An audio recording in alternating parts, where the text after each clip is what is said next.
Good morning, everybody. The 10,085th meeting of the Security Council is called to an order.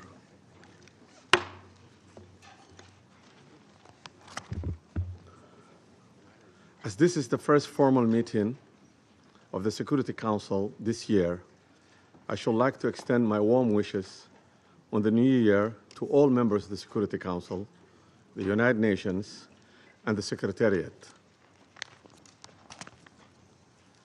In presiding over this first formal meeting of the Council in 2026, I'm happy to welcome the new members, Bahrain, Colombia, Democratic Republic of Congo, Latvia, and Liberia. We look forward to their participation in the work of the Council. Their experience and wisdom will be invaluable assistance in the discharge of the Council's responsibility. I shall also take this opportunity to express the Council's gratitude to the outgoing members, namely Algeria, Guyana, Republic of Korea, Sierra Leone, and Slovenia, for their important contributions to the work of the Council during their terms. I shall also like to take this opportunity to pay tribute on behalf of the Council to His Excellency, Mr. Samuel Zobogar, a permanent representative of Slovenia, for his service as the President of the Council for the month of December. I'm sure I speak for all members of the Council in expressing deep appreciation to Ambassador Zobogar and his team for this great diplomatic skill with which they conducted the Council's business last month.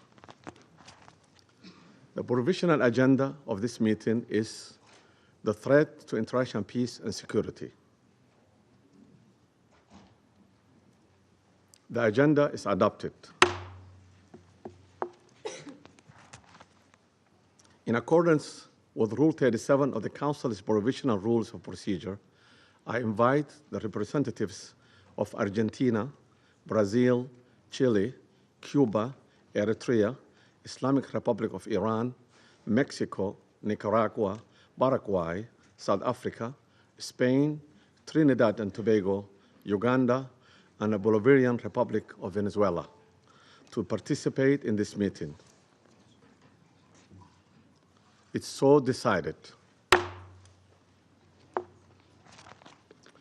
In accordance with Rule 39 of the Council's Provisional Rules of the Procedure, I invite the following briefers to participate in this meeting. Ms. Rosemary DiCarlo, the Undersecretary General for the Political and Peace-Building Affairs. Mr. Jeffrey Sachs, President of UN Sustainable Development Solutions Network and Director of Center for Sustainable Development at Columbia University, and Ms. Mercedes de Freitas, Founder and Executive Director of Transparencia Venezuela. It's so decided. Security Council will now begin its consideration for item 2 of the agenda. I now give the floor to Ms. Rosemary DiCarlo. Thank you, Mr. President. Today, I'm going to deliver a statement from Secretary General Antonio Guterres, who was not able to be here this morning. Mr. President, members of the Security Council, we meet at a grave time following the 3 January United States military action in the Bolivarian Republic of Venezuela. The broad outlines of the events of Saturday have been widely reported. Early that day, U.S. forces were active across Caracas and in the northern states of Miranda, Aragua, and La Guaira. The extent of casualties resulting from these actions remains undetermined. In a statement on social media on Saturday, President Donald Trump announced the conduct of a, I quote, large-scale strike against Venezuela and its leader, President Nicolas Maduro, end quote. During a press conference on Saturday, President Trump stated, and I quote again, "We are going to run the country until such time that we can do a safe, proper, and judicious transition," end quote.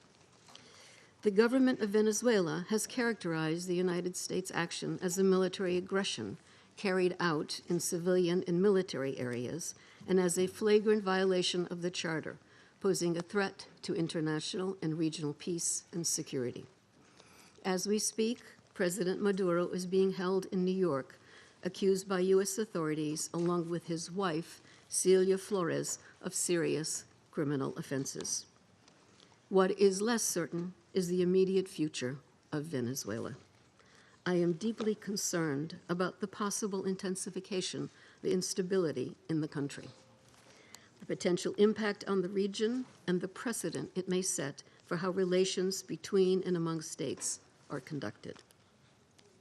Mr. President, the situation in Venezuela has been a matter of regional and international concern for many years now. Attention on the country only grew following the contested presidential elections in July 2024. The panel of electoral experts I appointed at the Venezuelan government's request to accompany the elections highlighted serious issues. We have consistently called for the full transparency and the complete publication of the results of the elections.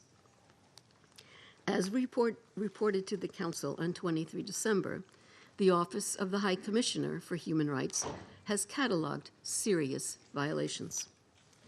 On 3 January, Venezuelan interim President Delcy Rodriguez invoked an emergency decree throughout the national territory, extending additional security powers to the government. Mr. President, the latest developments follow a period of heightened tensions beginning in mid-August, as discussed in this Council on 2 previous occasions. I have consistently stressed the imperative of full respect by all for international law, including the Charter of the United Nations, which provides the foundation for the maintenance of international peace and security. I remain deeply concerned that rules of international law have not been respected with regard to the 3 January military action. The Charter enshrines the prohibition of the threat or use of force against the territorial integrity or political independence of any state. The maintenance of international peace and security depends on the continued commitment of all member states to adhere to all the provisions of the Charter.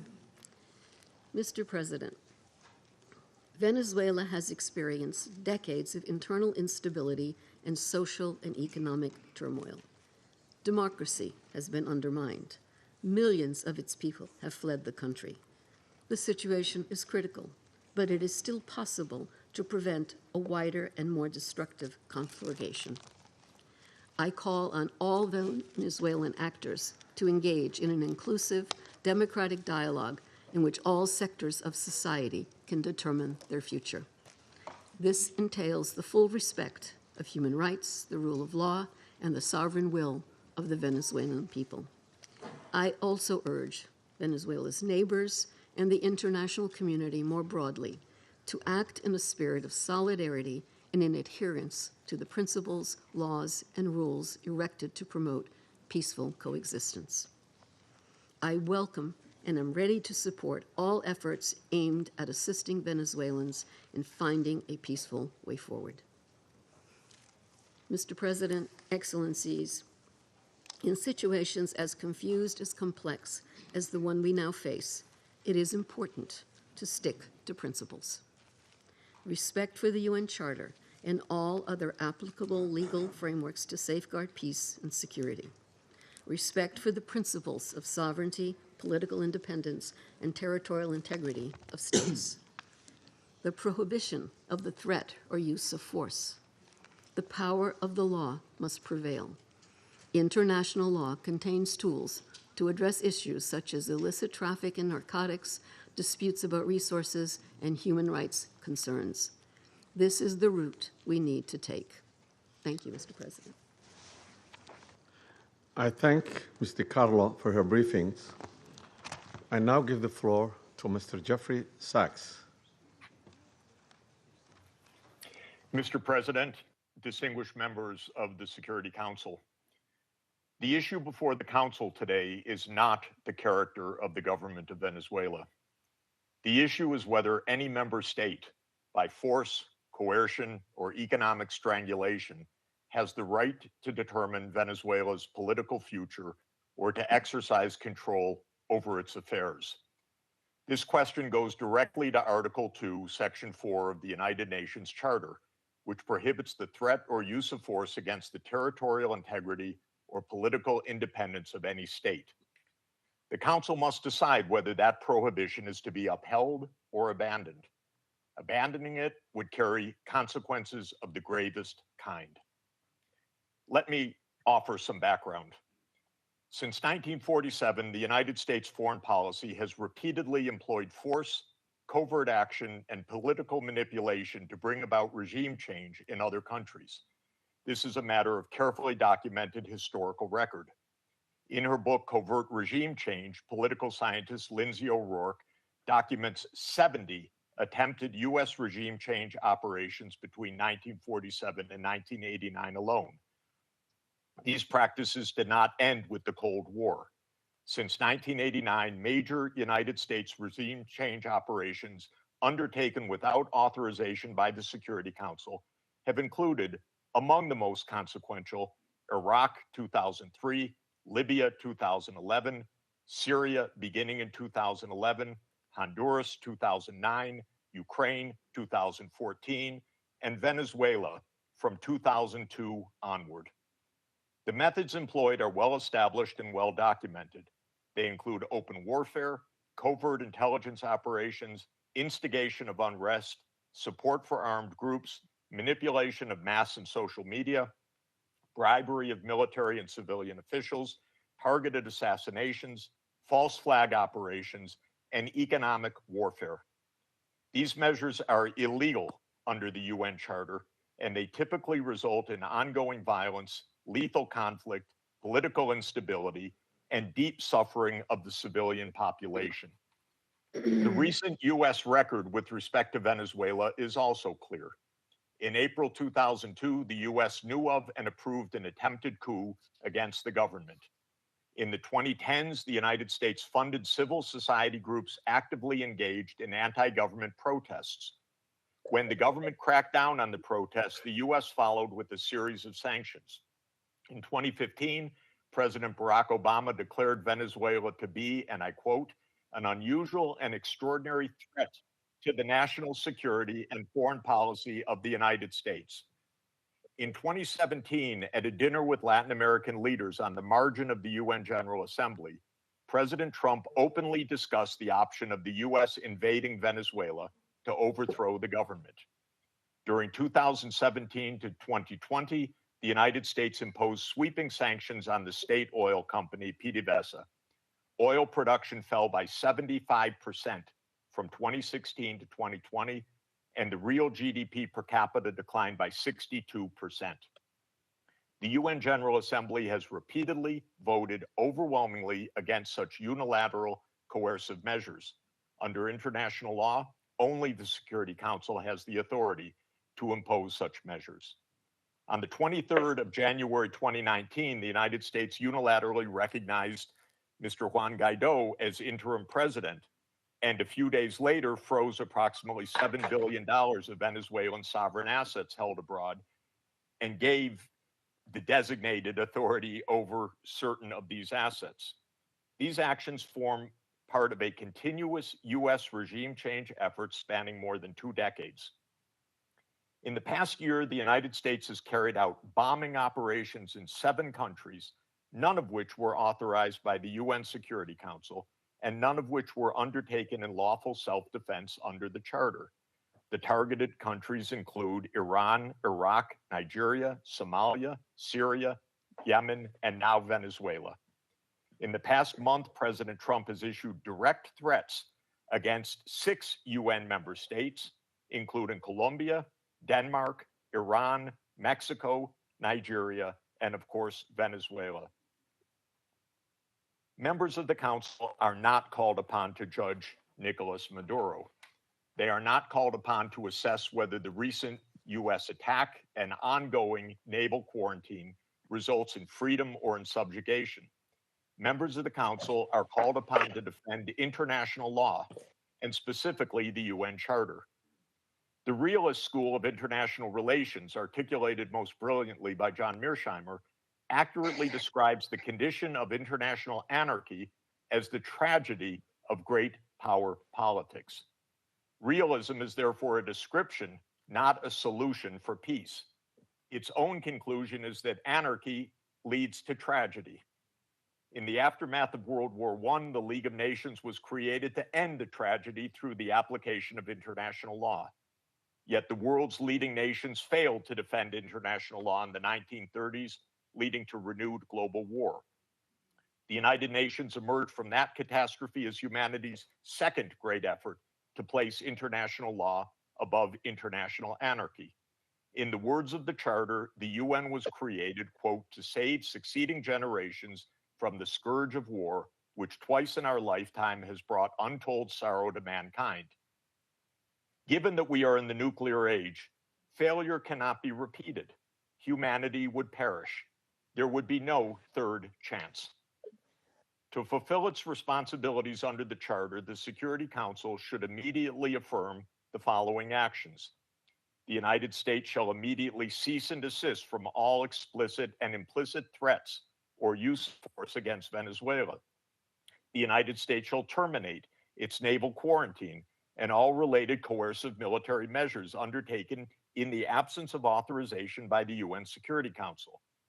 The United States shall immediately withdraw its military forces from within and along the perimeter of Venezuela, including intelligence, naval, air, and other forward deployed assets positioned for coercive purposes. Venezuela shall adhere to the UN Charter and to the human rights protected in the Universal Declaration of Human Rights. The Secretary General, I recommend, should immediately appoint a special envoy mandated to engage relevant Venezuelan and international stakeholders and to report back to the Security Council within 14 days with recommendations consistent with the Charter, and the Security Council should remain urgently seized of this matter.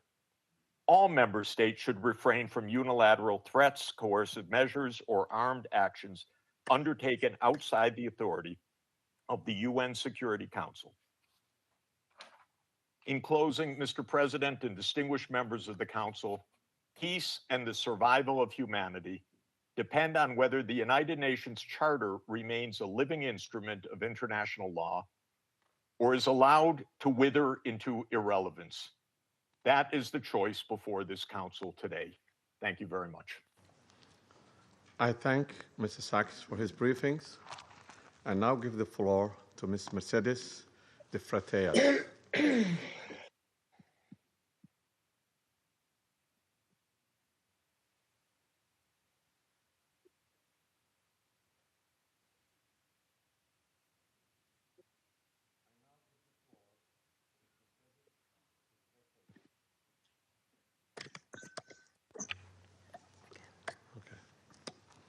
My apology. I now give the floor to Ms. Mercedes de Freitas.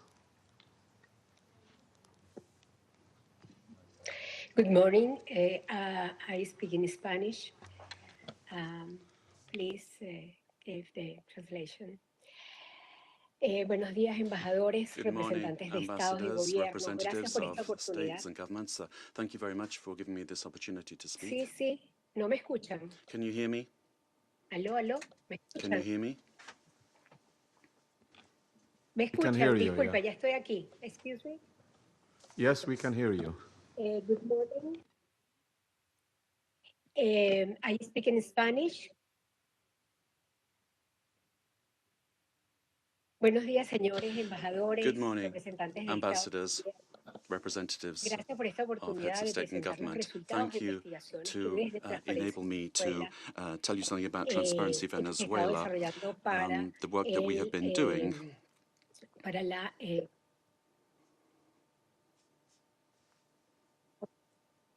okay. He organizado We have organized la información que voy a presentar I've en 5 puntos. I've organized some information I'm going to put forward to you in 5 points. ¿Cómo puedo bajar el volumen?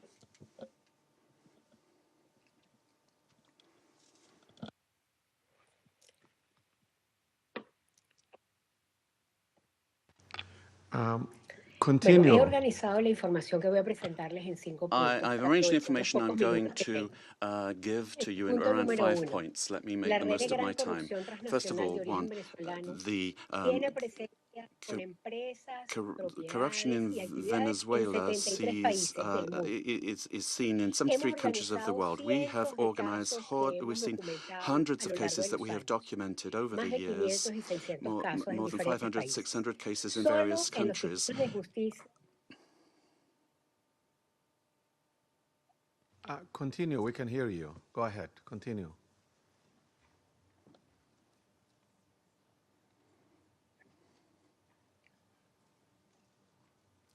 Can you hear us? We can hear you. Can you hear us? Solo en los sistemas de justicia de 30 países We looked at the justice se systems of procesaron 30 countries, 172 casos de and gran corrupción, 172 cases donde el were 60% dealt de with for ellos corruption, suman más de and 72 mil millones more de than dólares. $72 trillion were involved. Esos 72 millones de dólares que $1 están million comprometidos were son involved. dinero público venezolano. This was public Nicolás Venezuelan Maduro money. y su Nicolas familia Maduro and his son el family. core de la red. Y el puente estructural The interpreter cannot hear y the donde speaker. Petróleos de Venezuela ha sido el instrumento central, involucrada directa e indirectamente en el 90% It de was los a casos system de that was corrupción involved in que hemos 90% identificado. of the corruption Punto número cases. 2. Point number Las 2, organizaciones criminales nacionales the e national internacionales criminal tienen una organizations. relación simbiótica con la administración de Nicolás Maduro, The haciendo interpreter cannot capacidades hear y the speech utilizando to las estructuras provide del sufficient Estado interpretation. I para apologize. facilitar, soportar, impulsar, proteger y dirigir las operaciones ilícitas. Las economías ilícitas de oro, droga, extorsión y trata de personas Freitas, alcanzaron en Miss Freitas, 2024 Miss 8 mil Freitas, millones de dólares, can you según hear nuestras us? estimaciones. Miss Freitas, De la producción de oro, ¿sí? can you hear us? The interpreters cannot hear you. Can you slow down and raise your voice a little bit? Hay un delay. There is a delay, says the speaker. The problem the interpreter is having is with the quality of the sound, which is insufficient for interpretation. Sí, It's not the speed. dígame. Sí, la oigo con delay. Sí, sí, I'm la oigo. hearing you, but with a delay, says the Sí, la speaker. escucho. I can hear you, though. Okay. Please proceed now.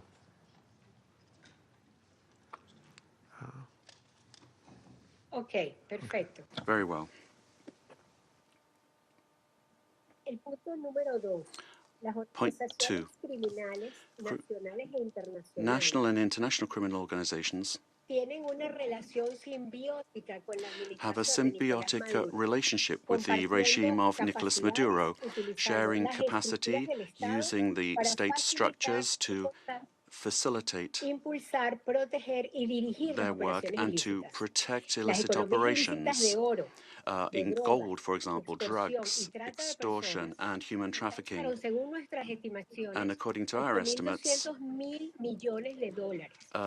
this De accounts la for producción about de oro, por $8 ejemplo, solo se billion. reporta el Gold, for 20% example, al only Tesoro 20% Nacional. is El reported resto to the va National a Treasury. cuentas The rest privadas goes to de private miembros accounts aliados del where alto gobierno. there are members and allies with the Ese government. proceso minero, además, This ha destruido áreas completas mining de nuestro estado industry Bolívar, has exploited del Parque so Nacional many Canaima people y de using nuestro national Amazonas. parks and also Para the lavar el Amazon dinero area. de la And then corrupción to y del launder the crimen money from organizado, la corruption, red comparte the operaciones y network estructuras y mecanismos de lavado de dinero has muy money laundering sofisticados. structures that are Y very desde el sophisticated. 2021 And since utilizan las 2021, criptoactivos a gran escala.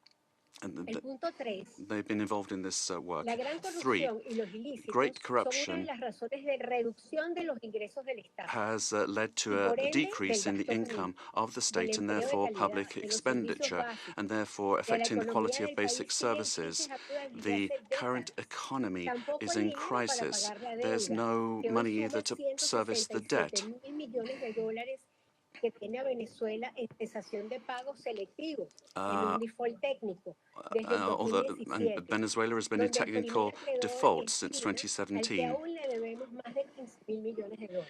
We owe more than $15 million. For Venezuelans have had to learn to live with just a few hours of electricity per day in very many parts of the country.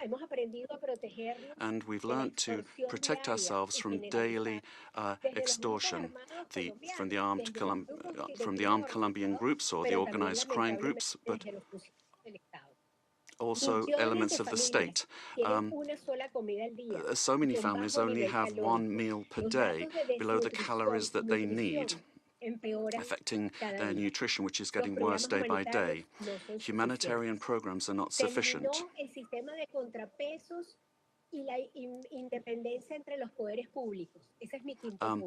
And then 5, there's no checks and balances between government departments. The government has captured all institutions, beginning with the justice institutions and also the oil company responsible for the majority of income for the country. In order to maintain control and the impunity of these illicit operations, a repressive system that's getting worse and worse is being applied. And today there are more than 1,000 political prisoners. At the end of the year, 26 people died during torture or because of a lack of medical care. The United Nations has documented many of these cases. We need a transparent state that is accountable, that will guarantee the rule of law and human rights, that will protect public goods for everyone without privilege, a system that's autonomous and independent. We need investment in building capacity that will enable us to have a dignified life. We must respect the will of the Venezuelan people to live in peace and democracy. And finally, a request to you: freedom for all political prisoners in the country. Thank you very much. I thank Ms. Freitas for her briefing. I now give the floor to those council members who wish to make statements. I give the floor to the representative of Colombia. Señor Presidente, Mr. President, Colombia would like to thank Somalia in your quality as President of the Security Council for having quickly responded to our request to convene this emergency meeting, as well as thanking China and Russia for their support for holding of this meeting. And we wish you, Mr. President, una exitosa gestión durante este mes de enero, a successful month particularmente managing the work of the Council at a particularly delicate time for international peace and security. I'd also like to thank Under-Secretary General for Political Affairs and Peace Building of the United Nations and the invited briefers. We thank them all for their briefings. This is the first time Colombia is taking the floor in the Security Council as a non-permanent member for the period 2026-2027. Colombia is taking on this responsibility with a deep sense of duty, and we are going to do this from the first day, defending international law and the purposes and principles enshrined in the United Nations Charter. International peace and security, the peaceful settlement of disputes, the prohibition of the use of force, sovereign equality, respect for the territorial integrity and political independence of all states. Colombia condemns categorically the events that occurred in the early morning of the 3rd of January in Venezuela, where we saw multiple explosions and air activity over Caracas and other areas of the country as part of a military attack carried out by the United States, which included bombings of civilian and military infrastructure, creating panic amongst the population.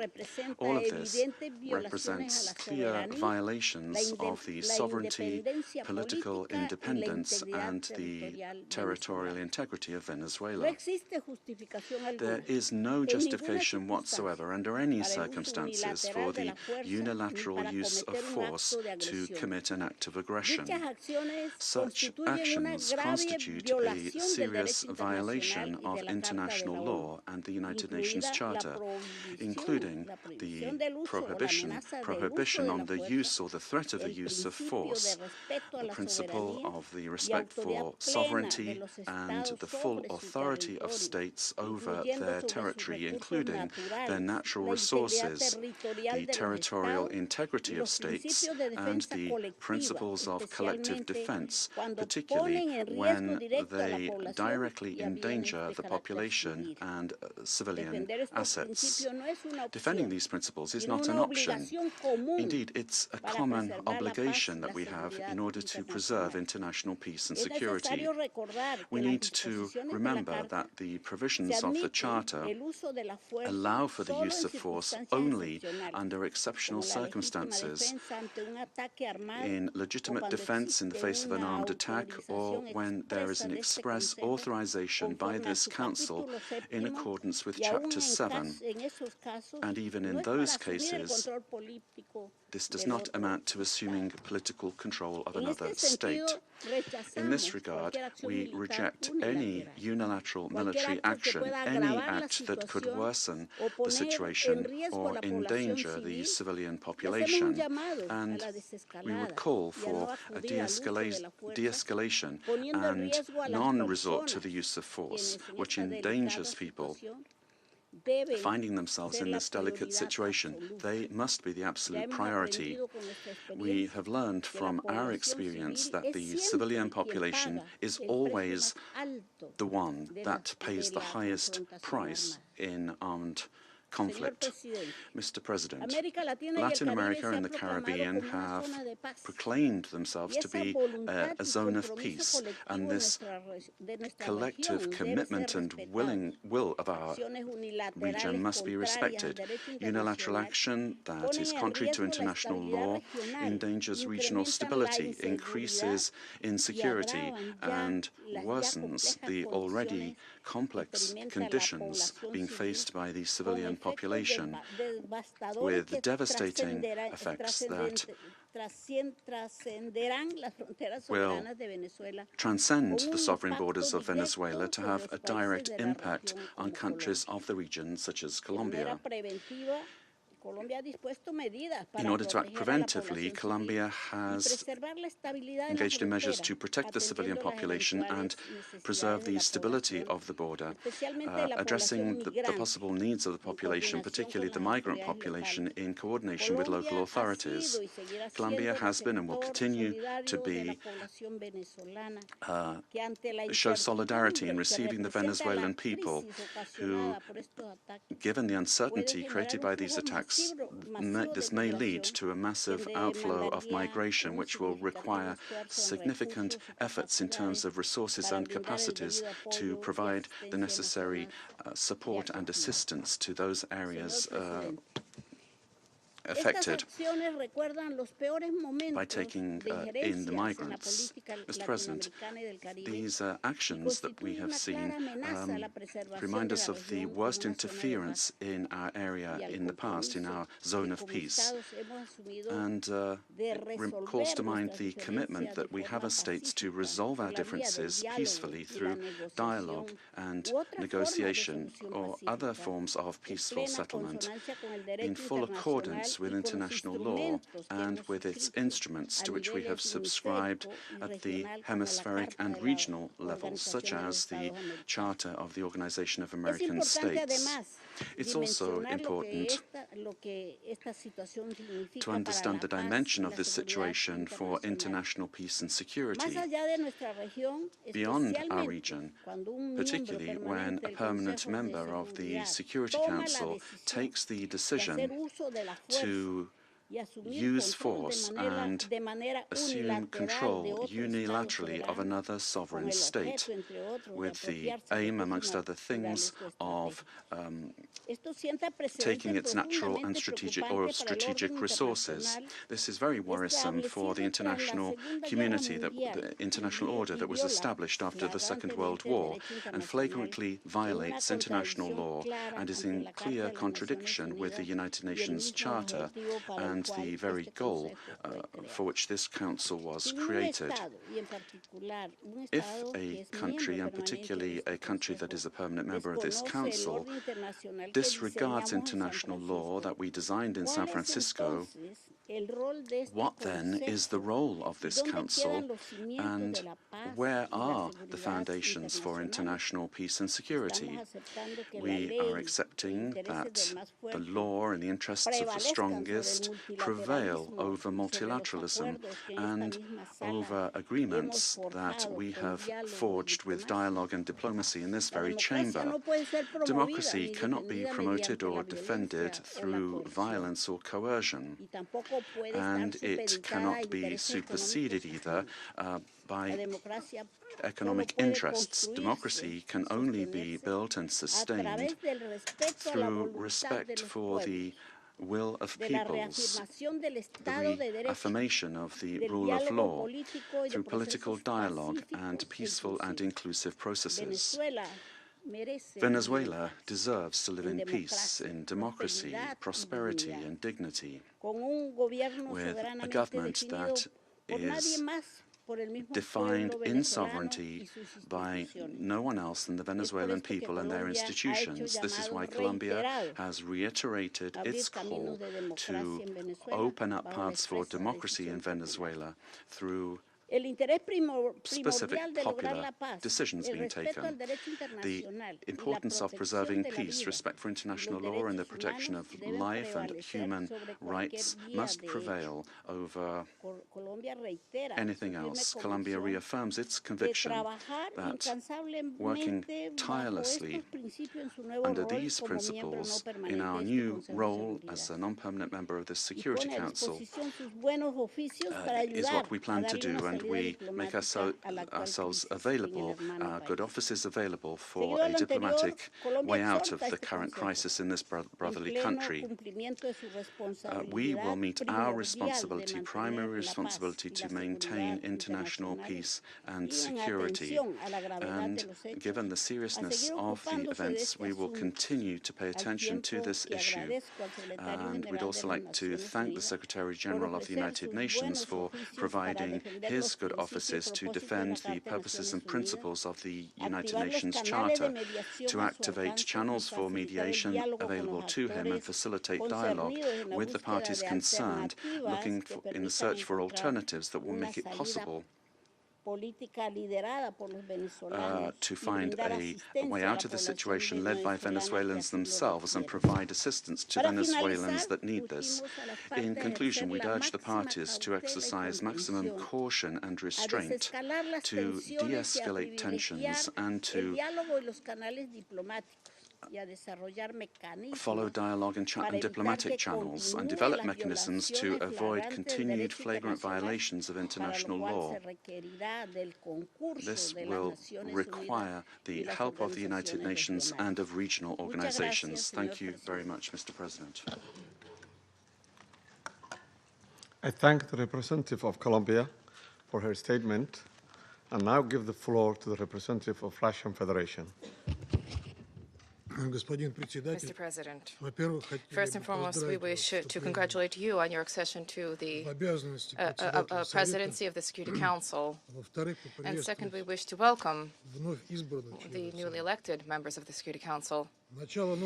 The beginning of this new year shocked all of those throughout the world who cherished the hope that respect for international law and non-intervention in domestic affairs of other states, as well as a reliance upon diplomacy and seeking of compromise, became key principles in the work of the new U.S. administration.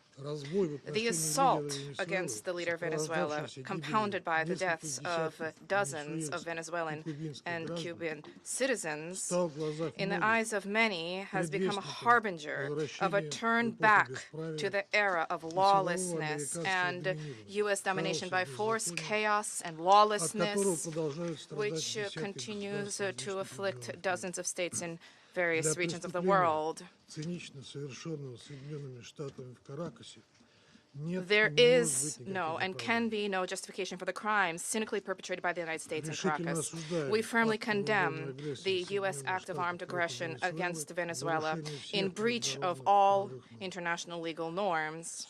In connection with the confirmed reports about the presence of the abducted president of Venezuela, Nicolas Maduro, and his spouse in the United States, today, as we are aware, they are in New York, we call upon, corrects the Speaker, the U.S. leadership to immediately release the legitimately elected president of an independent state and his spouse. Any problems existing or conflict between the United States and Venezuela need to be resolved through dialogue. And this is precisely what is enshrined in the UN Charter, the purposes and the principles of which a number of states in recent years have begun to apply selectively, depending upon the political landscape. Today, we are reaping the consequences of their recklessness and selectivity in matters related to respect for the norms of international law, which were linked to the so-called rules-based world order. Here is your rules-based world order in all of its glory, which is horrifying even the staunchest Atlanticists. Mr. President, we extend our firm solidarity with the people of Venezuela in the face of the external aggression. We firmly support and completely support the policy of the Bolivarian government, which is geared towards protection of their national interests and the sovereignty of the country. Washington's aggressive acts have already been condemned by many states and multilateral associations, including the Non-Aligned Movement, the African Union, as well as a group of friends in defense of the Charter of the United Nations. We hope that the international banditry will immediately be met with objective and comprehensive assessment at the international legal level with United Nations, universal mechanisms, and other multilateral formats being brought to bear. This process must not be impacted by the recognition or non-recognition by any given states or groups of states of the legitimacy of Nicolas Maduro. For this reason, unintelligible murmurings and attempts to avoid principled assessments by those who, in other circumstances, froth at the mouth and demand that others respect the UN Charter, today seem particularly hypocritical and unseemly. We hope you will recognize this, and we hope that you will abandon double standards and that you will not attempt to justify such an egregious act of aggression due to a fear of angering the American global gendarme, which is attempting to once again rear its head. We are particularly appalled by the unparalleled cynicism with which Washington did not even attempt to conceal the true aims of its criminal operation, namely the establishment of unbridled control over Venezuela's natural resources and the assertion of their hegemonical ambitions in Latin America.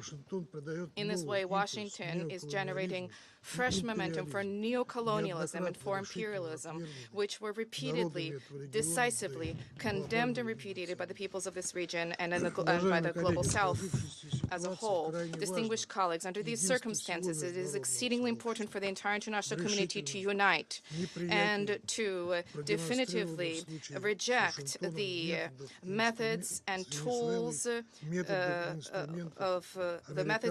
of U.S. military foreign policy, which have been demonstrated in the case of Venezuela. This is the only way it is possible to compel Washington to revisit and to abandon their dangerous misconceptions. As we stated during previous meetings on Venezuela, the bell now tolls across the region, ringing for every country of the Western Hemisphere. The bell is ringing for all UN member states and for the future of the organization itself. Failing to hear this call today is tantamount to projecting cowardice and the lack of principle, essentially blessing ongoing encroachments of international law and rejecting civilized international conduct as a whole. We cannot allow the United States to proclaim itself as some kind of a supreme judge which alone bears the right to invade any country, to label culprits, to hand down and to enforce punishments, irrespective of notions of international law, sovereignty, and non-intervention. Is this the world we sought to attain as we marked the 80th anniversary of the adoption of the Charter of the United Nations, when we all signed on to the relevant Security Council presidential statement? Is this the aim of United Nations reform, which we all advocate?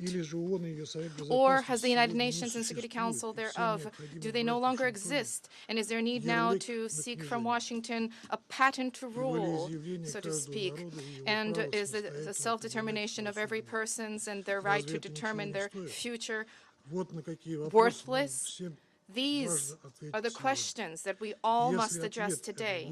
And if this response is sincere, if it is principled, then perhaps the U.S. leadership, too, which openly is asserting intention to run another country for the benefit of the United States, they will perhaps glance at their own constitution, their constitution of the United States, which begins with the words, "We the people of the United States," and will begin, in fact, to recognize the sovereignty of other states rather than deposing inconvenient regimes. Thank you. I thank the representative of Russian Federation and now give the floor to the representative of China. President. 中方支持安理会就美国对委内瑞拉发动军事打击召开紧急会议。感谢迪卡洛副秘书长宣读古特雷斯秘书长的通报。我认真听取了通报人的发言，欢迎委内瑞拉常驻代表和其他国家代表出席会议。1月3日，美国悍然对委内瑞拉发动大规模军事打击，强行控制委内瑞拉总统 forcibly seized Venezuelan President Nicolas Maduro and his wife and took them out of the country. It claimed that it will run Venezuela and even didn't rule out launching a second round of military operations on an even larger scale. China is deeply shocked by and strongly condemns the unilateral, illegal, and bullying acts of the U.S. For some time now, the international community has repeatedly expressed grave concern over the U.S. sanctions, blockade, and threats of force against Venezuela. The Council convened 2 emergency meetings, during which Secretary-General Guterres, many Council members, and countries in the region and beyond unanimously called for abiding by the UN Charter and the international law, maintaining calm and restraint, resolving disputes peacefully, de-escalating tensions, and safeguarding regional stability. However, as a permanent member of the Council, the U.S. has disregarded the grave concerns of the international community, wantonly trampled upon Venezuela's sovereignty, security, and legitimate rights and interests, and seriously violated the principles of sovereign equality, non-interference in internal affairs, peaceful settlement of international disputes, and the prohibition of the use of force in international relations. These principles constitute the fundamental tenets of the UN Charter and form the cornerstone of maintaining international peace and security. The U.S. has placed its own power above multilateralism and military action above diplomatic efforts, posing a grave threat to peace and security in Latin America and the Caribbean, and indeed internationally. China firmly opposes this, and the international community has also expressed widespread grave concern and strong condemnation. We urge the U.S. to heed the overwhelming voice of the international community, abide by international law and the purposes and principles of the UN Charter, cease infringing upon the sovereignty and security of other countries, stop toppling the government of Venezuela, and return to the path of political solutions through dialogue and negotiations. We call on the U.S. to ensure the personal safety of President Maduro and his wife and to release them at once. We support the Council in fulfilling its primary responsibility to maintain international peace and security, and we support all efforts by the UN Secretary-General, regional countries, and organizations that contribute to promoting dialogue and de-escalating the situation. President, the lessons of history are a stark warning. Military means are not the solution to problems, and the indiscriminate use of force will only lead to greater crisis. The U.S. bypassed the Council to launch military operations against Iraq, blatantly attacked Iran's nuclear facilities, and imposed economic sanctions, military strikes, and even armed occupations on multiple countries in Latin America and the Caribbean. These actions have caused persistent conflict, instability, and immense suffering for the ordinary people. Did these actions bring peace and stability? Did they bring development and prosperity? The international community sees this clearly. Venezuela is an independent sovereign state with every right to defend its sovereignty and national dignity. Countries in Latin America and the Caribbean are important forces in maintaining world peace and stability and promoting global development and prosperity, and they have every right to independently choose their development paths and partners. No country can act as the world's police, nor can any state presume to be the international judge. China firmly supports the government and people of Venezuela in safeguarding their sovereignty, security, and legitimate rights and interests. We firmly support the regional countries in upholding the status of Latin America and the Caribbean as a zone of peace. We demand that the United States change its course, cease its bullying and coercive practices, and develop relations and cooperation with regional countries on the basis of mutual respect, equality, and non-interference in international affairs. China stands ready to work with the regional countries and the international community to strengthen solidarity and cooperation, uphold fairness and justice, and jointly safeguard peace and stability in Latin America and the Caribbean. I thank you, President. I thank the representative of China for the statement and now give the floor to the representative of Liberia. Thank you, Mr. President. I have the honor to deliver this statement on behalf of the A3 members, namely the Democratic Republic of Congo, Somalia, and my own country, Liberia. We thank the Presidency for promptly convening this important meeting. We congratulate Somalia on assuming the presidency of the Security Council this month and warmly welcome all new members. The A3 appreciates USG DiCarlo's comprehensive briefing and listened carefully to the remarks offered by civil society representatives. We also welcome the representative of Venezuela and the representatives of the region to this meeting. Mr. President, the A3 aligns itself with the recent communiqué of the African Union on the situation in the Bolivarian Republic of Venezuela and continues to monitor developments there with deep concerns. In particular, we note reports regarding the detention of President Nicolas Maduro and his wife and incidents involving Venezuelan institutions. Such developments present serious challenges not only to Venezuela's internal stability, but also underscore the imperative to safeguard the broader peace and security of the region. The A3 remains steadfast in its commitment to the fundamental principles of international law, including the full respect for the sovereignty and territorial integrity of states as enshrined in the Charter of the United Nations, in the interest of regional stability and international peace. We believe these are essential foundations for international cooperation and peaceful coexistence.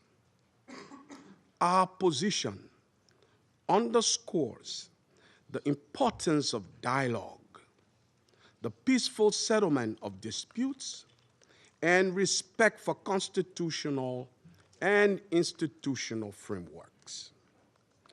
Mr. President, the complex situation in Venezuela requires a comprehensive response that is both inclusive and nationally owned. We continue to hold that a sustainable and peaceful resolution can only be found through constructive dialogue among Venezuelans themselves, with genuine respect for the aspiration and rights of the Venezuelan people, and with the constructive support of the international community. The A3 expresses its solidarity with the people of Venezuela and reiterates the African Union's commitment to peace, stability, and mutual respect among nations and regions. It's important for all parties, both within Venezuela and in the broader international community, to exercise restraint and responsibility, upholding international law and avoiding any action that could escalate tension or threaten regional stability. The A3 stands ready to support all efforts within this Council and in cooperation with regional partners to facilitate a peaceful, inclusive, and lasting resolution to the situation in Venezuela. I thank you. I thank the representative of Liberia for the statement, and now give the floor to the representative of the United States. Mr. President, thank you for chairing. And I particularly want to thank you, Mr. Freitas, for your briefing. And I'll point out that Mr. Freitas is in exile, having fled the regime. Thank you for your courage, and thank you for shedding a light on the true atrocities of the illegitimate Muduro regime. This past weekend, colleagues, the United States successfully carried out a surgical law enforcement operation facilitated by the U.S. military against two indicted fugitives of American justice, narco-terrorist Nicolas Maduro and Celia Flores. Colleagues, Nicolas Maduro is responsible for attacks on the people of the United States, for destabilizing the Western Hemisphere, and illegitimately repressing the people of Venezuela. As Secretary Rubio has said, there is no war against Venezuela or its people. We are not occupying a country. This was a law enforcement operation in furtherance of lawful indictments that have existed for decades. The United States arrested a narco trafficker who is now going to stand trial in the United States in accordance with the rule of law for the crimes he's committed against our people for 15 years. A similar action was taken in 1989 against Manuel Noriega. He was arrested, indicted, convicted in a court of law, served in prison in the United States and in Panama, and the Panamanian people, the American people, are safer for it. And undeniably, the region was more stable. This law enforcement action was directed, consistent with the President of the United States' responsibility as Commander-in-Chief to protect Americans at home and abroad against a fugitive who is directly responsible for narcoterrorism that has killed hundreds of thousands of Americans and created destabilizing violence throughout our hemisphere. Nicolas Maduro and his co-defendant, Celia Flores, have been transferred here to the United States to stand trial for their crimes. Maduro was indicted by a grand jury in the Southern District of New York and faces very serious criminal charges for his involvement in a wide-ranging conspiracy to conduct narcoterrorism, to traffic cocaine and other drugs, and conducting international weapons trafficking. The overwhelming evidence of his crimes will be presented openly in U.S. court proceedings. Colleagues, Maduro is not just an indicted drug trafficker.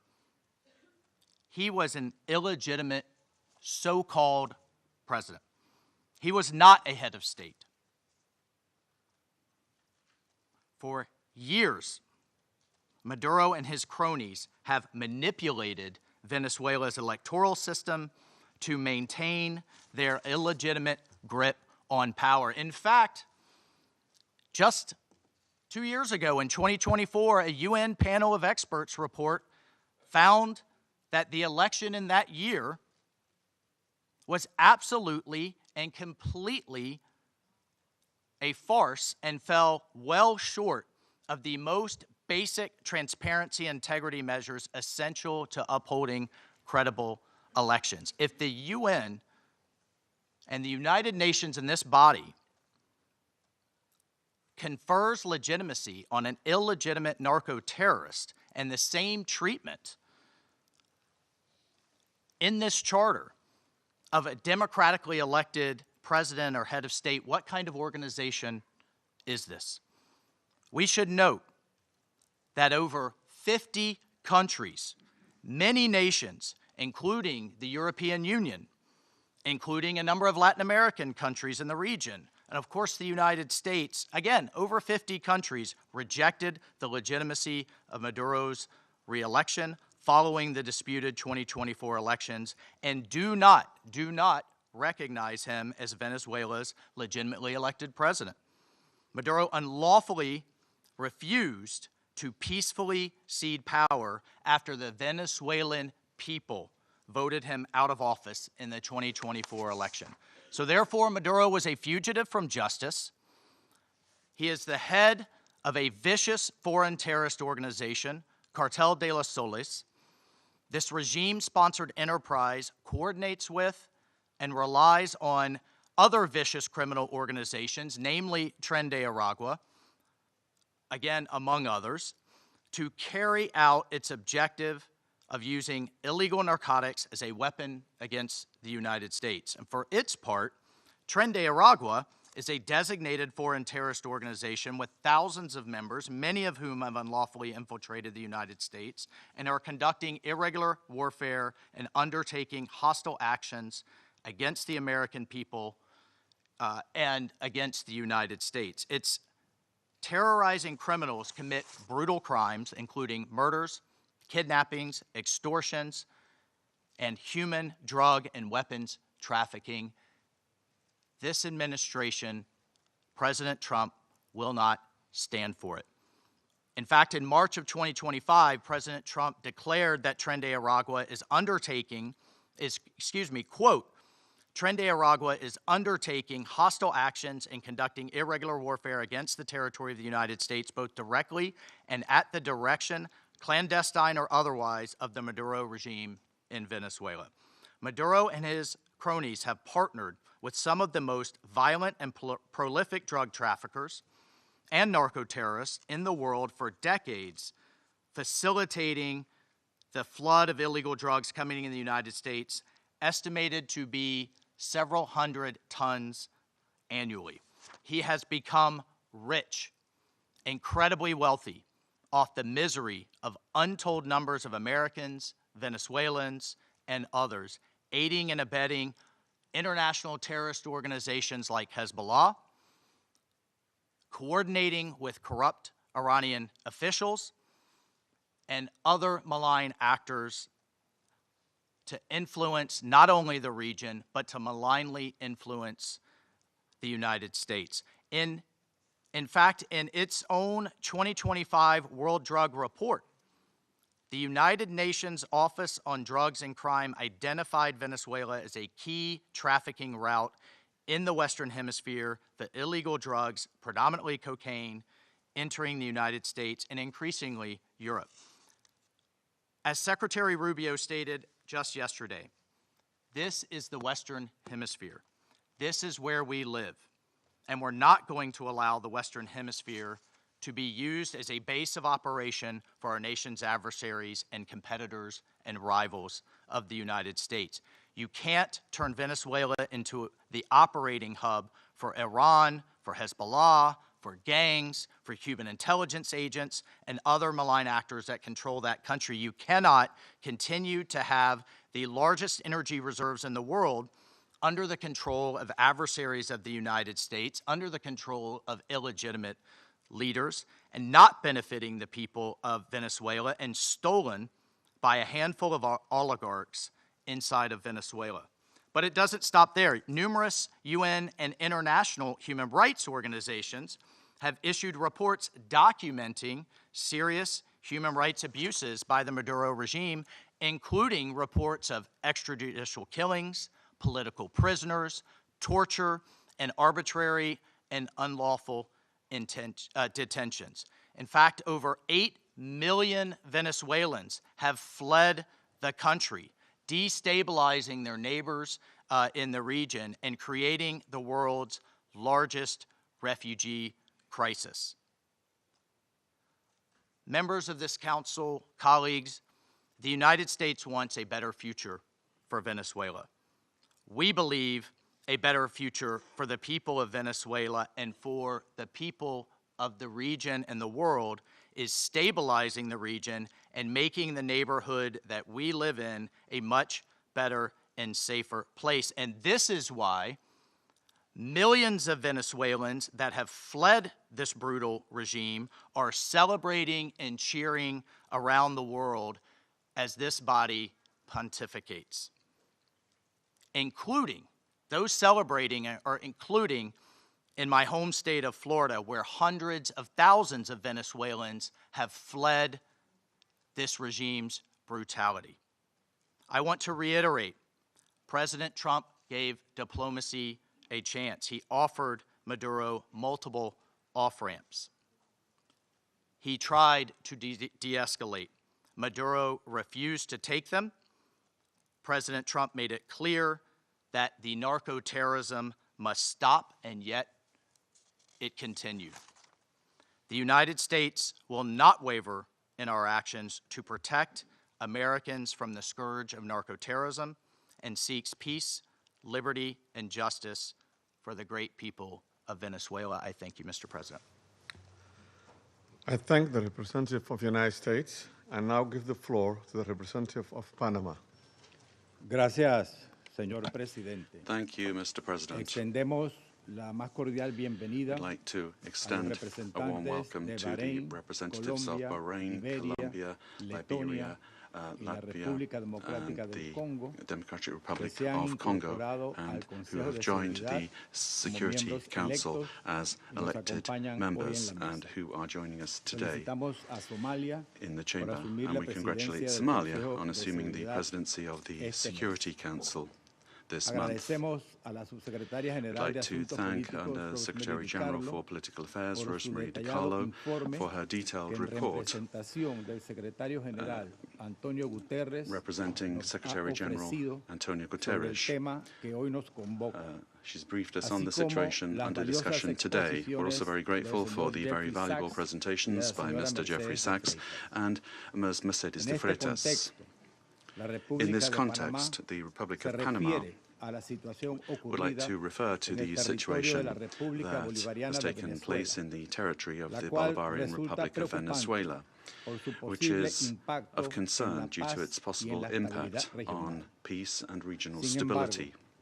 However, in the light of the unfortunate reality of the facts that we've seen, we now need to turn our attention constructively towards the future of Venezuela. However, it's important to point out that in terms of a constant principle of our foreign policy, Panama would like to reiterate our unfailing commitment to multilateralism, to the sovereignty of states, and to the unrestricted respect for international law, especially the principles enshrined in the United Nations Charter, including non-intervention, respect for territorial integrity, and the prohibition of the use of force. This is mentioned in Article 2 of the United Nations Charter. These principles are, and they continue to be, the indispensable framework for the peaceful coexistence between nations. Panama also believes it's necessary to highlight that the situation Venezuela is facing is unfolding in an environment marked by the disregard for the will of its people, as well as by a sustained erosion of democratic institutions. In this regard, Panama reiterates that it does not and will not recognize the authoritarian and illegitimate regime that has held Venezuelan men and women hostage, plunged them into one of the gravest political, social, humanitarian, and security crises in our region. Unfortunately, we have witnessed how the situation has gradually deteriorated under the regime, especially over the last year, with increased systemic erosion of democracy, the hollowing out of institutions, and the rise of authoritarian and repressive practices, which have contributed to an unfortunate outcome and therefore cannot be ignored by the international community. In particular, it is essential to call for the unconditional release of persons detained for political reasons. Many of them have been deprived of their liberty merely for raising their voices in a context in which dissent is not tolerated. From this moment on, we must demand that all political prisoners that the regime continues to hold hostage, Venezuelans and foreigners alike, be released without delay. Their physical well-being and safety must be guaranteed. Likewise, freedom of expression and the unequivocal respect for human rights must be immediately ensured. In this context, Panama underscores that its position does not stem solely from a principled democratic solidarity, but also from direct impact.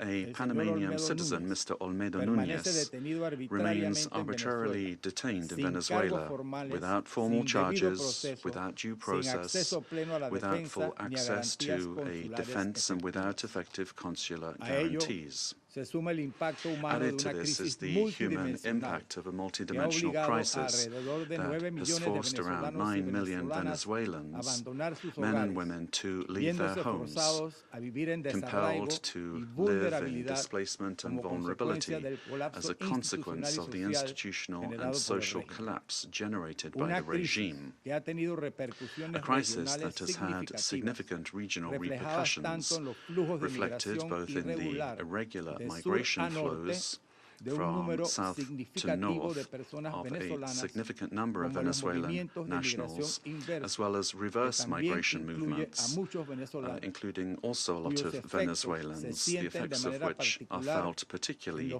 in countries of transit and destination that this affects, including Panama. And this has decisively contributed to illegal migration. In the face of this reality, Panama issues a clear and firm call for Venezuela's short-term future to be fully democratic. Power emanates from the people, and as stated by His Excellency, the President of the Republic of Panama, José Raúl Molino, the people, the true sovereign, have already spoken at the polls, granting an indisputable victory with 70% of the votes on July 28, 2024, to the opposition candidate, Mr. Edmundo González Urrutia, as well as to Maria Corina Machado, who was prevented by the regime from running despite having won the primary with 93% of the votes on October 22, 2023. Additionally, the popularity of both has increased in recent months, including among police and military sectors. The elected government has the teams and work programs ready to be implemented immediately, guaranteeing an orderly transition that provides the rule of law, respect for human rights, and confidence. In line with this commitment, Panama proudly safeguards the electoral records that reliably certify said victory as testimony to the inalienable right of the Venezuelan people to determine their own political destiny. Recognizing any authority other than that of the elected president would amount to legitimizing electoral fraud, normalizing authoritarianism, and undermining the universal principle of free elections as the source of legitimacy. Likewise, any attempt to establish a permanent government headed by figures from the repressive apparatus, such as Delcy Rodriguez, would constitute continuity of the system and not a genuine transition. Any political solution must be peaceful, it must be democratic, and led by the Venezuelans, with the responsible assistance of the international community, including the United Nations and regional mechanisms such as the Organization of American States.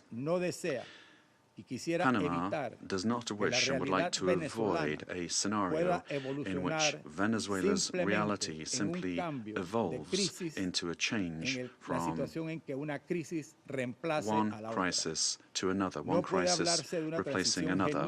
There can be no genuine transition with Madurismo if it remains. Or if we have the same power structures preserved under new names. Any arrangement that keeps figures associated with the repressive apparatus at the center of governance would, in practice, constitute continuity of the system and not a real transition.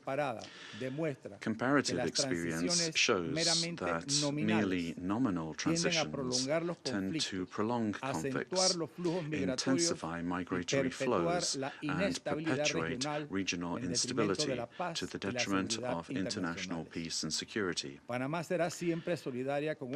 will always stand in solidarity with an orderly and democratic transition process, anchored in the popular will already expressed at the polls on July 28, 2024, aimed at restoring democratic institutions through an interim period strictly limited in time, the sole purpose of which is to create the conditions necessary for the effective exercise of the Venezuelan people's right to self-determination. As a country that recovered its democracy and sovereignty, Panama can state clearly that there can be no peace without legitimacy, nor legitimacy without democracy, and that every democracy is ultimately based on respect for the popular will. Mr. President, Panama, due to our commitment to multilateralism and international law, in its capacity as member of the Security Council, will continue to contribute responsibly to collective efforts aimed at preserving peace, strengthening democracy, and supporting legitimate and sustainable solutions anchored in the sovereign will of peoples and respect for international law. Thank you very much. I thank the representative of Panama for the statement and now give the floor to the representative of Latvia. Thank you, Mr. President. At the outset, I would like to congratulate Somalia on assuming the presidency of the United Nations Security Council in January, and wish you all success. Latvia takes its seat on the Council with a profound sense of honor and responsibility for this role. And let me thank Under-Secretary General Rosemarie DiCarlo for today's briefing on behalf of the Secretary General, and I thank the invited briefers. The Security Council bears primary responsibility for the global efforts to uphold peace, security, and rule of law worldwide. Latvia recalls that under all circumstances, the principles of international law and the UN Charter must be upheld. All efforts now focus on ensuring de-escalation and stability in Venezuela based on inclusive dialogue and broad societal support.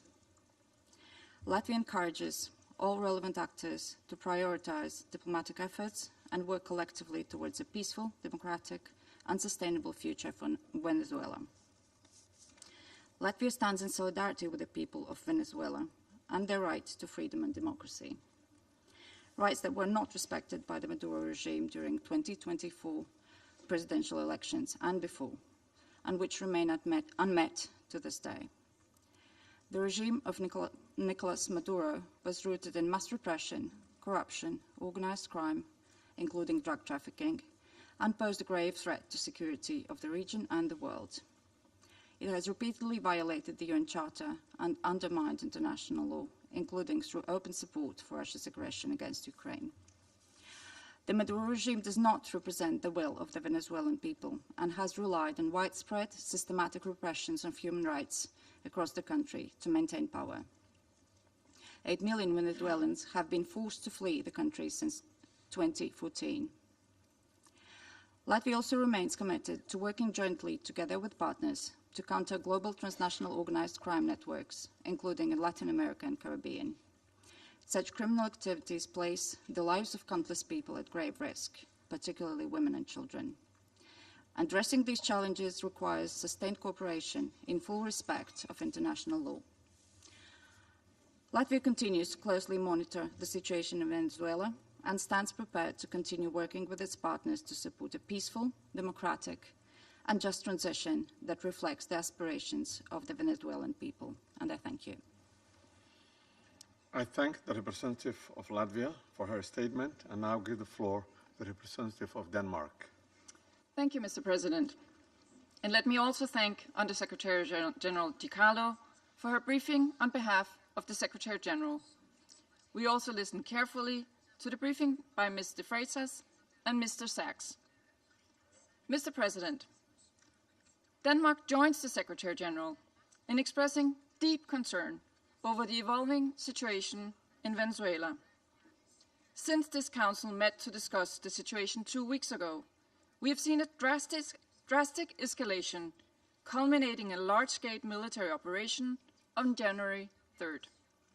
At our last meeting, Denmark urged all actors to strictly adhere to international law and to de-escalate tensions and exercise the necessary restraint. Today, we echo the Secretary General in his concern regarding the worrying implications of this military action. Independent of the situation in Venezuela, these developments constitute a dangerous precedent. International law and the UN Charter, as a pillar of the international security architecture, must be respected by all states. Denmark recalls the foundational principle of international law that forbids states from threatening or using force against another state's territorial integrity and political independence.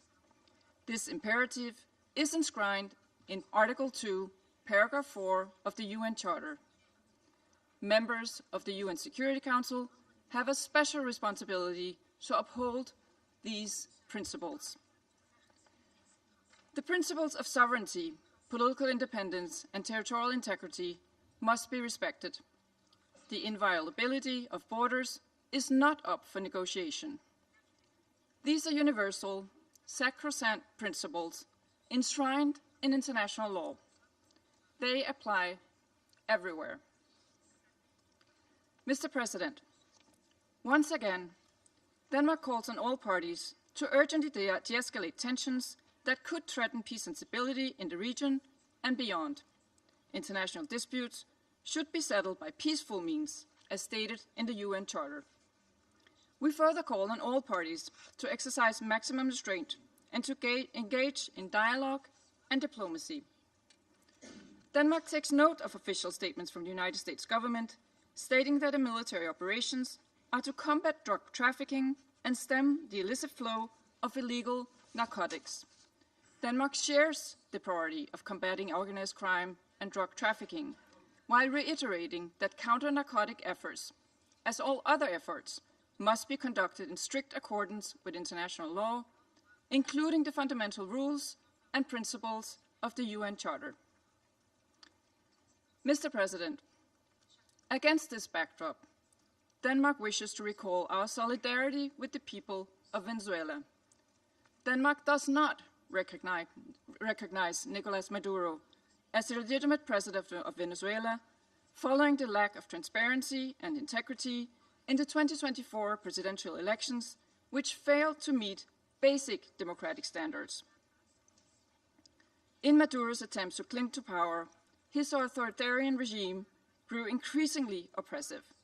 His regime bears responsibility for widespread and systematic violations of human rights against his fellow citizens, and he should be held accountable. The victims of the Maduro regime's alleged crimes against humanity have to be heard. The Venezuelan people have a right to democracy and self-determination exercised through peaceful, inclusive, and credible democratic processes, free from fear of political persecution, intimidation, or repression, and external political interference. This includes the rights of Venezuelans alone to determine their political, economic, and social future without coercion, pressure, or manipulation by external actors. No state should seek to influence political outcomes in Venezuela through the use or threat of force or through other means inconsistent with international law. Venezuela's future can be decided only by the Venezuelans. We call on all parties and stakeholders to come together for a negotiated and peaceful transition to democratic rule in a process led by and owned by Venezuelans. At this critical and uncertain time, it is imperative that all parties fully respect human rights and international law. Denmark remains committed to supporting Venezuela and the aspirations of its people on its path to lasting political stability. I thank you. I thank the representative of Denmark for her statement and now give the floor to the representative of the United Kingdom. Thank you, President. I congratulate Somalia on the assumption of the presidency of the Council for the month of January. And I thank our briefers for their remarks. Colleagues, the Venezuelan people have suffered for years. This Council now meets at a pivotal moment for Venezuela's future. Maduro's actions created extreme levels of poverty, violent repression, and failing basic services. His regime's rule precipitated a displacement crisis affecting the whole region. The United Kingdom has long been clear that Maduro's claim to power was fraudulent.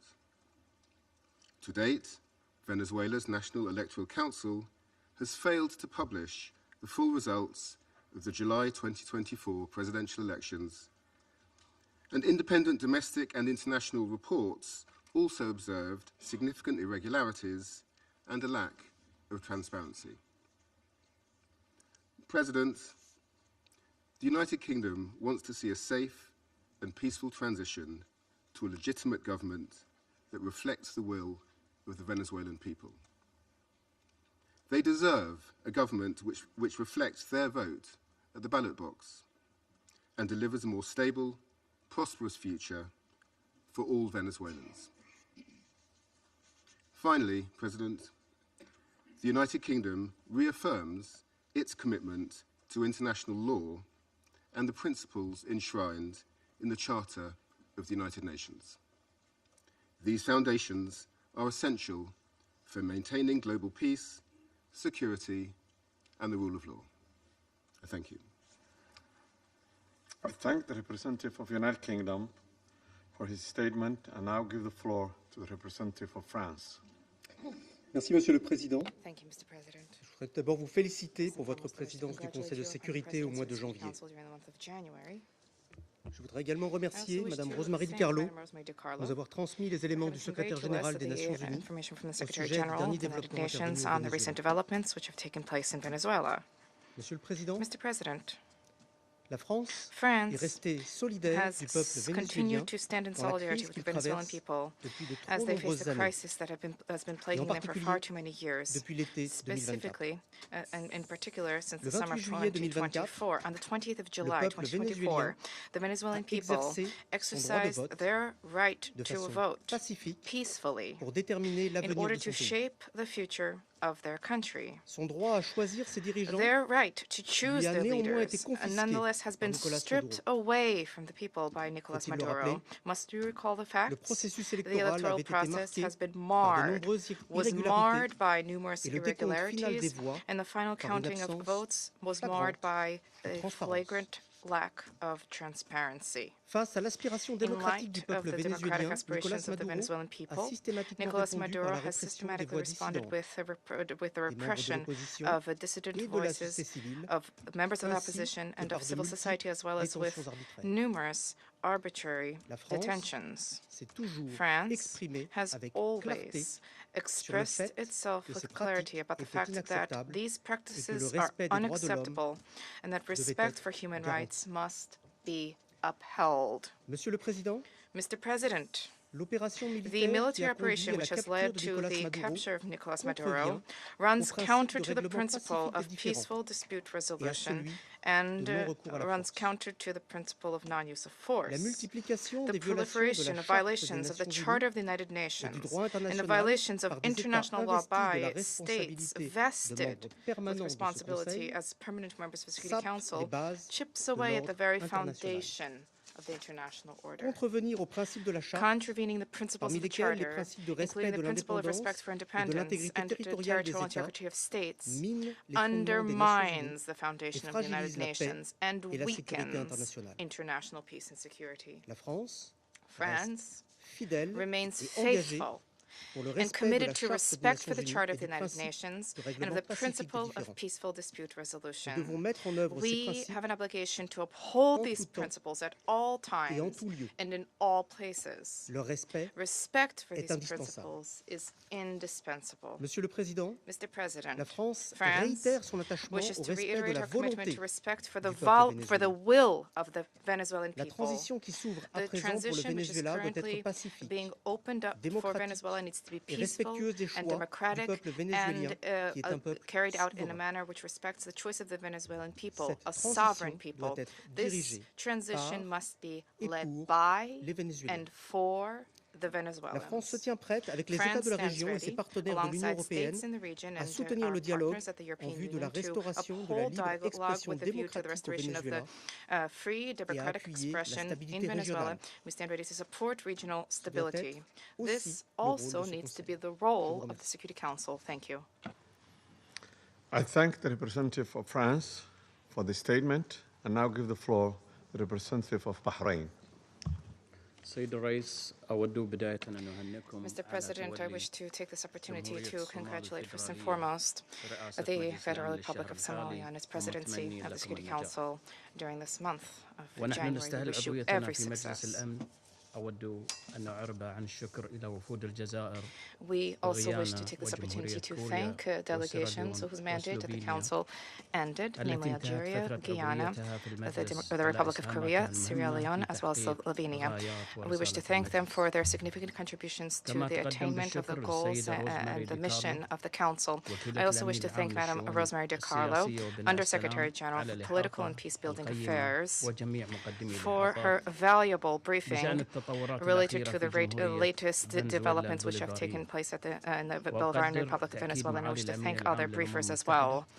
We appreciate the reaffirmation by His Excellency the Secretary General of the United Nations, reaffirmation of the commitment to the fundamental principles of the Charter of the United Nations, a commitment to the peaceful diplomatic resolution of disputes. The Kingdom of Bahrain supports the call of the Secretary General for all stakeholders in Venezuela to engage in inclusive dialogue which guarantees respect for international law, and this in order to ease tensions, to preserve regional stability, and to avoid any potential adverse repercussions for security and stability in the region. The Kingdom of Bahrain also extends its support for efforts undertaken at the regional and international levels in order to reduce tensions and to enhance diplomatic means in order to provide for international peace and security.